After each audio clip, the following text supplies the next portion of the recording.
ఇప్పుడు దాన్ని ఏం చేయగలిగినటువంటి స్థితి ఏమీ లేదు. ఒకటి, అదేవిధంగా నామినేటెడ్ పోస్టులు భర్తీ చేయడానికి ఒక రేవంత్ రెడ్డి గారి సర్వాధికారి కాదు, అందరికీ తెలిసినటువంటి సత్యం అది. మరి అధిష్టాన వర్గం 32 నెలలు గడుస్తున్నా గానీ ఇంతవరకు నామినేటెడ్ పోస్టులని భర్తీ చేయమని స్పష్టమైనటువంటి గైడెన్స్ రేవంత్ రెడ్డి గారికి ఇవ్వడంలో ఎందుకు విఫలమైంది అనేటువంటిది అధిష్టాన వర్గాన్ని ప్రశ్నించాలి, రేవంత్ రెడ్డి గారికి కాదు.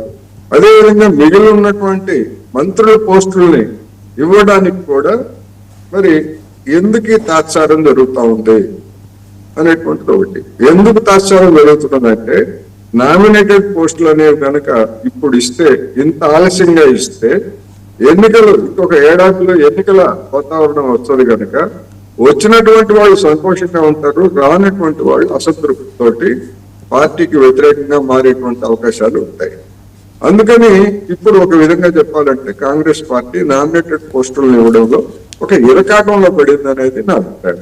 అదేవిధంగా మంత్రి పదవులు కూడా ఎవరికి ఇచ్చినా ఎవరికి ఇవ్వకపోయినా మంత్రి పదవులు ఆశలు పెట్టుకున్నటువంటి కోమటిరెడ్డి రాజగోపాల్ రెడ్డి లాంటి వాళ్ళు ఏ విధంగా ప్రవర్తిస్తారో తెలియదు.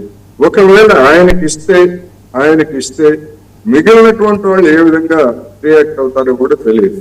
అందుకని ఒక విధంగా చెప్పాలంటే ఈ నామినేటెడ్ పోస్టులు లేదా ఈ మంత్రి పదవులు భర్తీ చేయకపోవడం అనేటువంటిది కాంగ్రెస్ అధిష్టాన వర్గం, పిసిసి, అదేవిధంగా రేవంత్ రెడ్డి గారు, ఈ 3 స్తంభాల యొక్క స్వయం కుట్టం. ఇది ఇప్పుడు పరిష్కారం కావాలంటే కొత్త సమస్యలకి తెరలేపుతారు. అందువల్లనే ఇప్పుడు దొంగతుర్తిలో గొడవైనా కానివ్వండి, లేకపోతే కొండా సురేఖ రెస్ట్ ఆఫ్ వరంగల్ జిల్లా కాంగ్రెస్ నాయకత్వం, కొండా సురేఖ వర్సెస్ మన మంత్రిగా ఆయన ఉన్నాడు కదా కడియం శ్రీహరి గారు, ఇట్లా అనేకమైనటువంటి సమస్యలు వచ్చినప్పుడు ఏమి పరిష్కరించారు? అధినాయకత్వం జోక్యం చేసుకుని ఏం పరిష్కరించండి?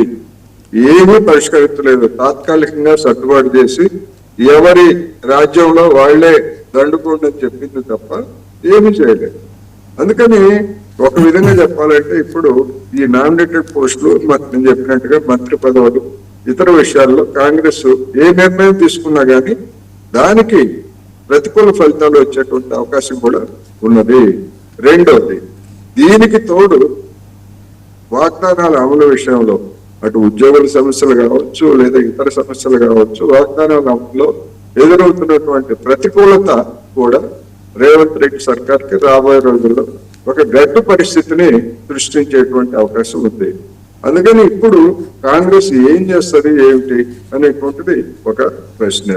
ఇప్పుడు కనుక నాయకత్వ మార్పు ఇటువంటి పనులు కనుక చేసేట్లయితే రేపు హైదరాబాద్ లో ఉన్నటువంటి 3 కార్పొరేషన్స్, ముఖ్యమైనటువంటి ఖమ్మం, వరంగల్ కార్పొరేషన్ ఎన్నికల్లో దాని ప్రభావం పడుతుంది. అదేవిధంగా ముఖ్యమైనటువంటి జిల్లా పరిషత్తులు, మండల పరిషత్ ఎన్నికలు కూడా జరగాల్సి ఉన్నాయి. ఇవన్నీ జరగకుండా వీటన్నిటికి ముందు నాయకత్వ మార్పు కనుక జరిగేట్లయితే అది ప్రతిపక్షాలకి ఒక అస్త్రంగా మారేటువంటి అవకాశం కూడా ఉంటుంది. అందుకని ఇటువంటి అన్ని కూడా ఊహాగానాలుగానే నేను పరిగణిస్తున్నా. అధిష్టాన వర్గం ఇప్పటికిప్పుడు ఈ ఎన్నికలు, స్థానిక సంస్థల ఎన్నికలు జరగకుండా అలాంటి నాయకత్వ మార్పు ఆలోచన చేస్తుందని నేనైతే అనుకోవట్లేదు. ఒకవేళ చేస్తే మాత్రం అది నష్టపోతుంది అనేది మాత్రం ఇది స్పష్టంగా చెప్పవచ్చు. Okay sir. రాణి రుద్రమ్మ గారు. శ్రీనివాస్ గారు, మీకు అలాగే ప్యానెల్లో ఉన్నటువంటి పెద్దలకి 99 టీవీ